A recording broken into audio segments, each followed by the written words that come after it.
Hello, everyone. Welcome back to Everyday Anarchism. My guest today is Yanis Varoufakis, and we're here today to talk about his new book, Technofeudalism. Yanis, welcome to the podcast. Thank you so much for having me. So I'm going to start with a question. Maybe you haven't been asked. So I'm completing a 2-year-long series on David Graeber's book, Debt. And I noticed Graeber's not in your book, Technofeudalism. Honestly, Occupy is barely in your book. So before we get to the book, I'm curious, have you read Debt? Do you like Graeber's analysis, or is it just not something you've dealt with? Oh, I think it's one of the all-time classics. Oh, okay. And not only do I think that it's an all-time classic, and I have made use of it, I was a friend with David. And with also his collaborators, his wife, I'm very close. So, no, and if you read my book on capitalism, which is called Talking to My Daughter, A Brief History of Capitalism, you'll find a great deal of influence by his Debt volume. It's just that now, I'm writing a book on technofeudalism, and even though Debt, in the way in which David has analyzed it, is always pertinent, my emphasis is on a new form of capital, which I call cloud capital, and this is why you won't see much about Debt in that book. Yes. Okay. So, well, now I guess, Yanis, now you just have embarrassed me because I have not read those previous books. So I've got to do that. My bad. Well, no, I mean, you're not obliged to read every book that one of your guests has ever written. Okay. Well, actually, this gets us to this idea that capitalism, there's this new thing called technofeudalism. We'll get to that in a second, I think, because I think the next thing is to say, so Graeber's book ends by saying something new is coming.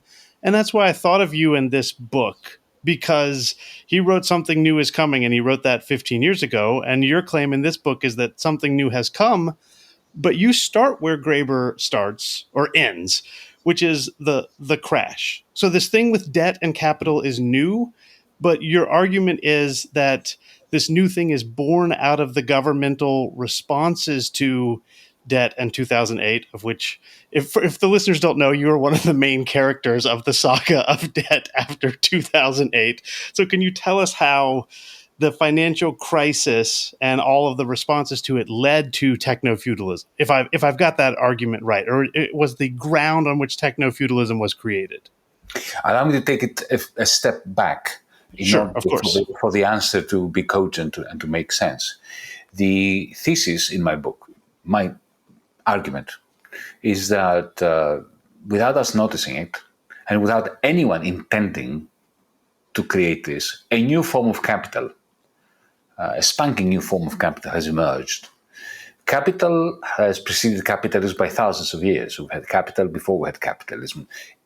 And when I say capital, I mean it in the old Marxian sense of a produced means of production, of some tool, machine, anything that has been produced in order to produce something else with it, whether it's a fishing rod, which you produce in order to catch fish, or a steam engine or an industrial robot. You don't produce it because you want it per se, but you want that which it will help you produce. So that's what capital is in the old political economy sense of the word. And my argument is that, we have a new form of capital, which is not a produced means of production. This digital technology, which is not just technology, it's a produced means for something, but it's not to produce, because, what Facebook does, it doesn't produce anything. Amazon.com doesn't produce anything. What it does, it produces a power that is to be exploited by its owner to modify your behavior and mine. So it's not a produced means of production, it's a produced means of behavior modification. And anybody who owns that can modify other people's behavior to their benefit, to the benefit of the capital, which I call cloud capital, cloud capital's owner. So the question is, how did that come about? And here I'm coming to your question. Somebody had to pay for it, and we need to know exactly how the technology emerged. The second question is relatively easy to answer, because we saw how the internet, which was a a government project to begin with. It was a capitalism-free zone. Internet 1.0 was not a market. It was not privately owned. It was produced initially by the Pentagon, by research institutions, by universities in the United States and beyond. It was a gift exchange realm. And that became privatized. And eventually, when these private walls and enclosures were completed, we had the big tech conglomerates using this cloud capital in order to modify our behavior and for them to amass rents. The question now is, and this is my convoluted answer coming to a close, how was it paid for? Now, in the past, capitalists used the part of the surplus value that they didn't have to pay out to bankers, that they didn't have to pay out to landlords, the part of the surplus value from which their profits came, in order to buy capital equipment, in order to invest. So profits were invested, the surplus value produced by the proletariat was invested in machines that would then produce more surplus value. But when I was researching this book, I discovered, to my astonishment, that about 90% of the monies that were invested in the server farms, the algorithms, the optic fiber cables that make big tech big, came from the printing presses of our central banks, particularly the Federal Reserve in your country, but not just the Federal Reserve, the Bank of England, the Bank of Switzerland, the Bank of Sweden, the Bank of Japan, and of course the European Central Bank. Indeed, people within Meta, within the Facebook empire of Mark Zuckerberg, confessed to me, admitted to me, that yes, indeed, about $9 out of $10 they spent on building up that empire had come from loans from Wall Street, which had come from the Federal Reserve. So essentially, it's state money that has built up the cloud capital of the techno-feudal class, which we saw in its full glory at the enthronement of Trump 2.0. Okay, so now I've got to jump us off here. I'm sorry, Yanis. As I'm sure you are aware, there's often thought to be two poles of the Trump movement, sort of traditional MAGA and, the Elon Andreessen techno-feudalists. And the traditional MAGA leader, Steve Bannon, is very critical of the techno-feudalists, and his favorite word to use, he keeps using it constantly, is techno-feudalism. So has Steve Bannon been reading your book, Yanis? Do you know? And how does it feel that this, neo-Nazi almost, is amenable to your critique? Honestly, well, anyways, I've spoken about this before with Cory Doctorow, this problem of what do you do if you want to criticize. I want to be very critical of big drug companies. And the next thing I know, I've got neo-Nazis who are like, yes, I too am anti-vaccine. What do you do when your critique of techno-feudalism sounds like Steve Bannon? Well, let me answer your question factually to begin with. What do I know about what Steve Bannon knows about techno-feudalism? I have no personal contact with him, thank goodness. But I can tell you that in early 2019, Steve Bannon came in touch with my movement here in Europe, DM25, the Democracy in Europe movement. At that time, early 2019, we were running across Europe with a very radical Green New Deal agenda.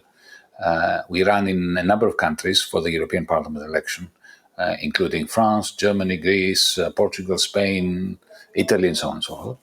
And Steve Bannon, you may remember, in early 2019, he had come to Europe. He had decamped to Europe, trying to build up his own internationale, the nationalist international, the racist international. And he contacted my office suggesting a debate between him and me. And we immediately said, absolutely yes, of course, we will debate anyone, especially the leading ideologue of the fascist international. And a week before the scheduled debate, he pulled out. So I know he's been following me. That's all I know. Now, let me come to your pertinent question about what happens when fascists seem to parrot what we say. Well, firstly, we have to remember that this is not a new phenomenon, and we need to study it.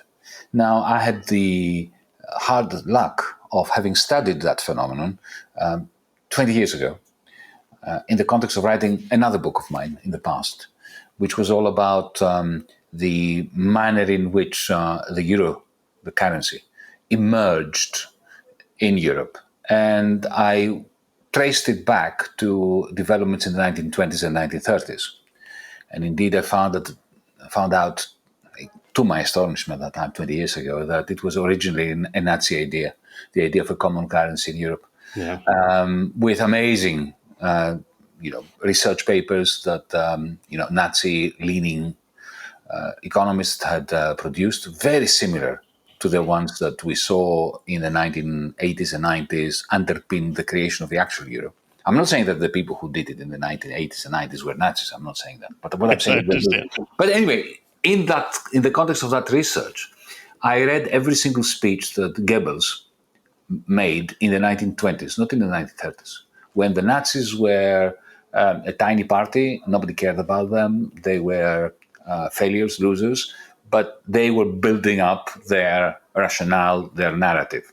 And because Goebbels was the person who has actually discovered the art of propaganda, and every advertiser, every Steve Bannon in the world relies on Goebbels's essential, textbook on how to lie, how to indulge in propaganda. And then it was very painful to read all those speeches, and there were about 110 speeches by Goebbels that I read. And I was astonished by the structure of those speeches. And you'll see in a moment why that is pertinent to your question. They were all 4 pages long. The first 2 pages I could have written. Yeah. They were a devastating, very rational and apt critique of bankers, of financialization, of capitalism, of the way that capital accumulates, of the bubbles that the financial sector intentionally creates and then benefits from their bursting. That's Goebbels, the first 2 pages. And then at the end of the second page, he starts proposing solutions like, killing a Jew or attacking Russia or Britain or whatever, right? And that's when you say, okay, now, all right, I don't read anymore. But the first 2 pages. So this is the strategy of the fascist or the Nazi. The strategy is this. What do they want? They want to recruit the working class. And they want to turn the working class against the left, against anyone who challenges capitalism.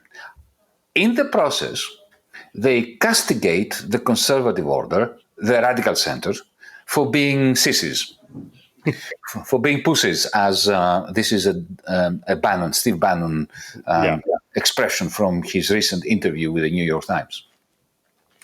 And essentially, they're saying that these people who are in charge of capitalism, they are doing a lot of damage to the working class and a lot of damage to capitalism. So, in that sense, it is a radical critique of the powers that be, which harvests the discontent of the working class by pointing out all the crimes against logic and humanity perpetrated by the managers of capitalism. The purpose of this process is to amass support, working class support, essentially cut a Faustian deal with the working class, say to the working class, I feel your pain. I know you're being buggered. And I am going to stand by you. I'm going to look after you. I'm going to make you proud again. Proud of yourself, of your community, of your country. You will need for that, however, to vest in me absolute power. So forget about trade unions, forget about having a voice, forget about democracy and, of being a collaborator in the process of making Germany, Italy, Britain, America great again. So I will look after you and you will make me a dictator. Remember Trump saying, make me dictator for one day. So that's Mussolini, that's Hitler, that's the Nazis in Bulgaria, in Serbia, in Croatia, in Greece. It was Oswald in the United Kingdom, the fascist leader in the mid-war period. It was the Nazis and the fascists in your country. So there's nothing new there. What is new is the techno-feudal lords. But that's a fact of life. And, Trump decided that he's going to humiliate them. Because that's how I saw his coronation, his enthronement, his inauguration, whatever we might call it. Some people said, oh, but look, he's surrounded by these people, and how can he be with them when they were banning him from Twitter, they were banning him from Facebook and so on. There is something of Julius Caesar in Donald Trump. Caesar famously preferred to spare his enemies and to humiliate them rather than to slaughter them. And I think that, he's doing something of that sort, while at the same time playing games with them. And, he has Elon Musk doing a lot of his dirty business, especially when it comes to junking large departments like USAID and so on. You are watching this and you are observing this much more diligently than I am. And at the same time, he's going to try to use them for the purposes of maintaining his command over the working class that are also in the social media that these people totally control. So I think that makes complete sense. That's a fantastic answer. I don't want this to be the Hitler hour, and I want us to get to techno-feudalism soon. But my understanding, I'm not an expert on Nazi Germany, but my understanding is that this is more or less what happened. The brown shirts there was a populist wing of the Nazi Party who took some of the attacks on the financiers seriously. They wanted a somewhat socialist right-wing movement that was an ethno-socialist movement. So it was monstrous in all the ways that we expect Nazism to be, but also in some ways had the backs of the male German worker. And then when Hitler is in power, those guys are killed literally, and he brings the feudal capitalists into his circle. And in that respect, again, this narrative that you're telling about what Trump is doing looks the same. Do I have that right? Absolutely. The moment they gained power, the critique of capitalism went out of the window. And a new corporatism emerged. And the idea was they are eliminating the class struggle by making the capitalists and the workers work as if they were one corporation, when in reality what they did, essentially, they went into bed with the mega rich capitalists. They gave them whatever they wanted. There is one area only in which they did not believe in private ownership, and that's banking. In banking, they used quite rational systems for eliminating inflation while channeling their own funding where they wanted it, which was, of course, not in social security so much, but in armaments manufacturing, while at the same time eliminating unemployment. We have to remember that. They were successful in eliminating unemployment and boosting working class incomes. But that is the Faustian bargain. Mussolini was the first European leader to introduce quite sizable pensions for everyone, universal pensions. But the idea was you will never have a say in how the country is run. You're always going to do as your capitalist employer tells you, and I'm going to look after you. You are not going to be hungry, you will have a pension, and you will have no voice. Yeah, and this is why when you hear critiques of the center from people like me and you and Cory Doctorow, there are people who get scared and want to retreat from these critiques because it's just safer to stay with the banker elite than that they know, and they're afraid that we're going to unleash these populist forces that are just one step away from fascism. I find this a very silly fear, but I do think that is what people are afraid of. Yeah, the cowardice of the radical center is monumental. And at the same time, it is motivated because they're not just cowards, they're also expedient. If you look at the way in which, let's say, take the Clintons, for instance, the way in which the Clintons enriched themselves by going to bed with Wall Street, by unshackling the Wall Street bankers or banksters from every single impediment that Franklin Roosevelt had put in their way to stop them from creating the circumstances for a major financial catastrophe. And then Obama comes and takes the same people that Clinton put in charge in order to liberate the financiers, people like Larry Summers and Tim Geithner. And the first thing he does after he promises the victims of those people in late 2008 that yes, we can. What was this? Yes, we can. Can do what? It was two things. Firstly, I'm going to look after you, the victims of the crisis. And secondly, I'm going to deal with those bastards that caused it. And he does exactly the opposite, Obama. He brings Larry Summers and Tim Geithner back into the US Treasury with a remit to spend $13 trillion. That's $13,000 billion in order to refloat the same bankers, effectively to reward the criminals, the financial criminals, while imposing harsh austerity on the victims. And then, of course, Trump is the result of that. Trump is the product of the Clinton-Obama era. Trump would never have risen if Obama and the Clintons had not played such a magnificent role, magnificent, I mean it ironically, in causing the criminal surge prior to 2008 and then covering up after 2008. Okay. Yes, I mean I couldn't agree more. And as an Obama voter, as a thrilled Obama voter in my 20s who just thought that that change was coming, it's been a rough past 20 years for me. I can understand that.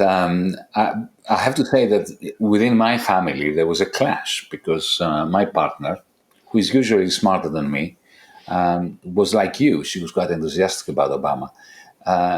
I was not. I was totally pessimistic about him, but only in the 6 months before he was elected, because I observed his total mutation as power was coming to him. That is, in 2006, 2007, he sounded pretty good. But then 6 months before the elections in 2008, you could tell he had sold out well before he was allowed anywhere near the White House. I was not so astute as you. I was also much younger, I'm afraid. So one of the things that maybe we don't have time for now, maybe we'll just have to do an episode on the book on the book about capitalism. So one of the things people need to understand technofeudalism, which as we're heading to the end of our conversation, I want you to have a chance to explain technofeudalism, is how it's different from capitalism. You've already introduced this idea. The point of capital is to make something, produce something, and make profit off of that. So a fishing rod is an example you use. Obviously, the classic thing is the idea of a factory, or even a farm works as long as there's people who are not able to have their own farms, but have to work for you, so that this thing you own, a farm, can be used capitalistically. So there's this transition from a feudal form of farming to a capitalist form of farming that's can also be capitalist forms of fishing and manufacturing and everything else. There's lovely descriptions in the first few chapters of Technofeudalism of how capitalism works and the transition from feudalism. I also have some quibbles. We'll leave those quibbles aside. What happens after all of this money, after Obama gives billions of dollars, trillions of dollars to the banks, especially the big three. Maybe you want to explain who the big three are in a second. And those people just give all of that money to Mark Zuckerberg and Jeff Bezos. How does this take us from financial capitalism, which I follow Cory Doctorow and I believe Graeber in saying if there once was a thing, if there once was sort of manufacturing based capitalism where GE made devices and GM made cars, and then we got financial capitalism where you're switching maybe from profits to rents, where GE makes debt more than anything else. But Zuckerberg and Bezos, they don't make their money on debt in the same way. They make their money elsewhere. Okay, I've thrown tons at this, so just take it on, Yanis. I'm not using the standard categories of debt and profit, which David used in his book, and which I used in a previous book of mine called The Global Minotaur, which I wrote in constant communication with David Graeber.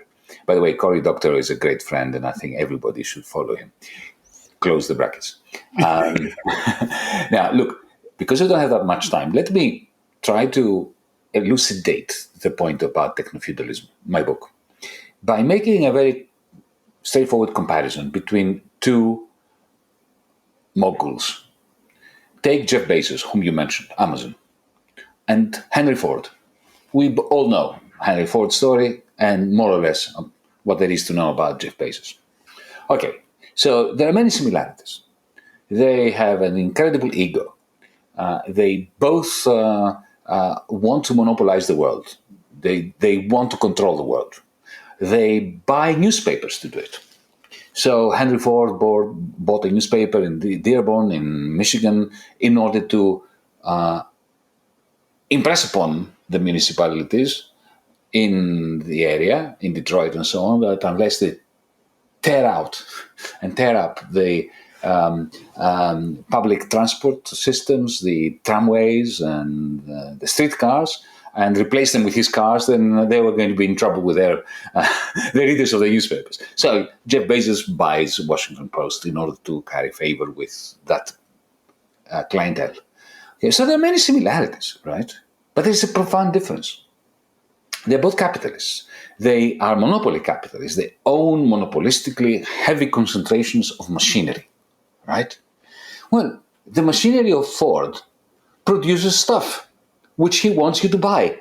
He wants everybody to be driving around in a Model T or F or whatever, or his buses. He wants what comes out of his produced means of production, his capital, his production line. He wants you to have it. Jeff Bezos doesn't produce anything. He doesn't give a damn what car you drive, what clothes you wear, what books you read. All he cares about is that you buy it through Amazon.com. And what is Amazon.com? It looks like a market, but it ain't. It is a trading platform. It's not the same thing. A marketplace, by definition, has to be decentralized. You go to a farmer's market, there are many different sellers. You and I walk down the market and we have a discussion. We say, oh, look what that idiot is selling over there. We're never buying from him. We have this conversation. The moment you and I enter Amazon.com, you on your tablet, me on mine, okay, we cannot talk to one another. We cannot talk to anyone unless it is mediated by the algorithm that belongs to Jeff. Now, this Amazon comes with a number of all singing, all dancing equipment or interfaces. It's got Alexa. It's got an algorithm which learns from your choices, from what you click, what you look at, what you type in, what reviews you give to different products. It learns, finds out ways, especially Alexa, that you instruct it to do things for you, like order milk for you or switch off your lights at a particular point in time. Right? So she trains you to train it, to train you, to get her to know what you like, so that she can actually give you good recommendations to win over your trust. Because every time it recommends a book that you actually like in the end, the machine wins you over. And then the next time it suggests something to you, like an electric bicycle, you say, okay, sure. If Alexa says that, she's been right before about what I wanted, my desires, my passions, she will be right again, or it will be right again. It's not anthropomorphized. And then, so this is a dialectical relationship that you have with the machine. You build up its capital stock, its information stock with everything you do. That has never happened before. Up until in Ford's case, if he wanted a new piece of machinery, he would have to order it from another capitalist who would employ wage labor to build it. Now it's your free labor that builds up Alexa's cloud capital. And that cloud capital then manages directly to input desires into your head and then to satiate them by selling you this stuff, that's the electric bicycle, directly bypassing every market.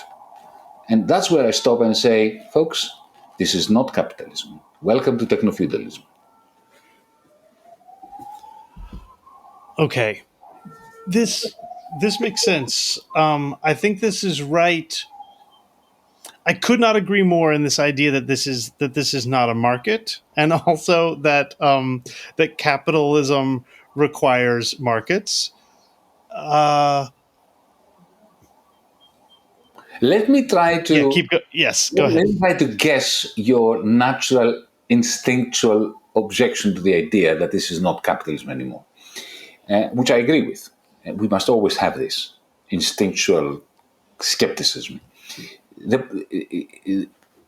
If you read my book all the way to the end, especially the appendix, which is the political economy, which is for nerds, it's not for the general public. Yes, I mean, actually, I loved the diagrams. I mean, I thought next time I teach these concepts, Yanis, I will use those diagrams. So, bravo. Thank you. So, what I say in there is that there is no doubt that surplus value, economic value, is generated still by the traditional capitalist sector, by the company, in the company where the electric bicycle is produced. The workers who produce it are the only workers who produce surplus value for the capitalist. When I contribute to the cloud capital of Instagram, of TikTok, of X by posting stuff, okay, I add to the cloud capital, but I do not create value. Value is produced still in the capitalist sector, but this capitalist sector now, all the surplus value it produces, or most of it, is being siphoned off by Jeff Bezos. When you buy an electric bicycle from Amazon, 40% goes to Jeff Bezos. That's the profit margin of that company gone. So any capitalist who sticks to traditional capital loses power. And every capitalist that manages to acquire cloud capital gains the power. And it's not the power to profit. It is the power to collect other people's profits in the form of rent. As if you're a feudal lord charging ground rent, now you're a techno-feudal lord and you charge cloud rent. And that means that this system is not sustainable because it is like the parasite. Normally you have a large organism and you have small parasites on it. Now you have a huge parasite and a tiny little organism producing all the value for the parasite.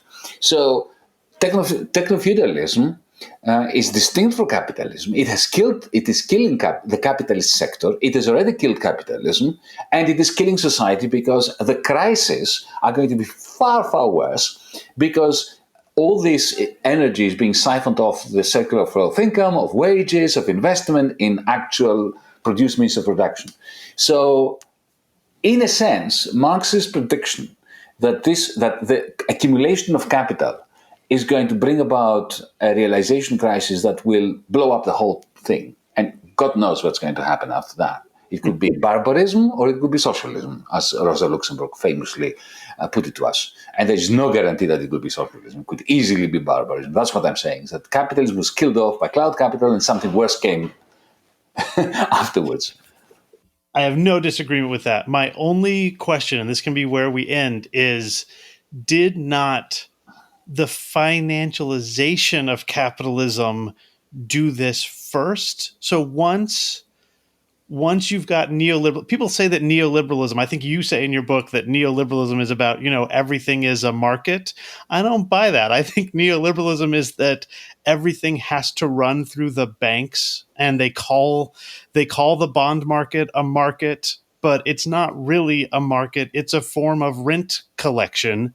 So I'm inclined, and I am not an economist, to say that this switch from capitalism to rent collection happened in the late 70s and early 80s. And the big three, which you can explain who the big three are in a second, and their predecessors sort of affected this transformation already. And what we have now is just a techno financial feudalism that started in 1978, as opposed to techno feudalism that started in 2008. But you are the expert here, but that's my initial response, and you can close us out here with your thoughts on this. We're not far off, except in one sense. But let me say that, yes, of course, look, capitalism became financialized after the end of Bretton Woods in 1971.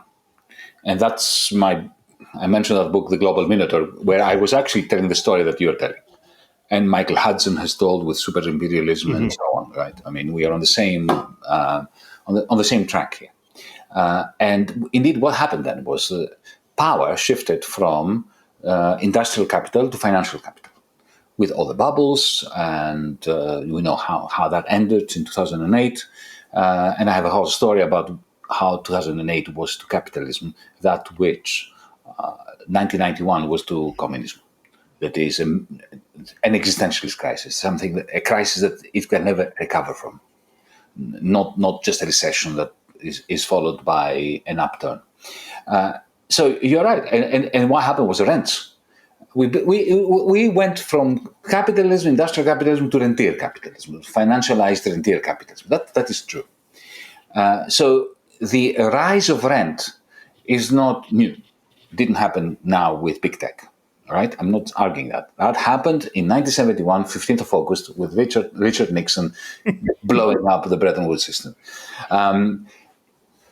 But the point that I beg to differ from, and where I diverge from this standard story, which I completely accept, if you want the New Testament part of my story, is that a new form of capital, which I call cloud capital, has emerged since 2008, financed by the bailouts that were caused by the blowing up of the financial bubbles. And this new capital has created a new form of rent, which is unprecedented. I call it cloud rent. And let me complete my answer by pointing out the difference between financial rents and cloud rents. Now, financial rents were gigantic. I mean, we reached a stage where in 2007, the world as a whole had about a GDP, total income, aggregate income, planetary income of about $70 trillion, right? And the size of the financial bubbles were about 750. So the world was not big enough for all this financialization. That's why it blew up in 2008. So it's the hugeness, the magnitude of these financial rents is not new. It's got nothing to do with cloud capital. But those people who sold the derivatives, the masters and mistresses of the universe, as they call themselves, they didn't have a direct control over your mind. They could not modify your behavior. I mean, they could do things like make you get a subprime mortgage if you lived in the Midwest, but they didn't control your thoughts. They did not modify your behavior directly outside of markets. These people have a form of capital, algorithm capital, cloud capital, call it what you might want to call it, and that has direct power over your thoughts. You train it to have that power over your thoughts. This is what the foundation of this mutation is all about, and why I think that technofeudalism is not just a kind of rentier capitalism. Okay, I think I think that's a great answer, and my answer to that is I think you might be right.